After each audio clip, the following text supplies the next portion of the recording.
Ito mga par, huli ko.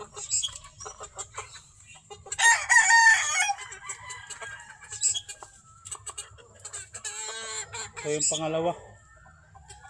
Laggawas oh. 3 months old. Ano to? January 20. Ano to nga? January, February, March, April 20. Yan, 3 months old nila karon. Lalaking manok mga par. So sinasabi ko ano, manang-mana sa ama. Yung ama, ang kaliskis nun ano lang, 1 midya. Ini naman 3 midya.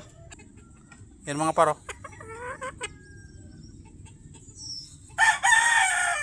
3 midya. Kita mga par. Yan 3 midya yan. Dito sa kabila walang 3 midya. Dito lang. Yan o, mga buo yan o. Hanggang ubos mga par, mga buo yan, walang biyak. Sa ibabaw lang may biyak, tapos pataas, pababa, puro buo. Yan, buo rin to. Malabo lang kasi yan o. Walang biyak yan mga par, puro buo.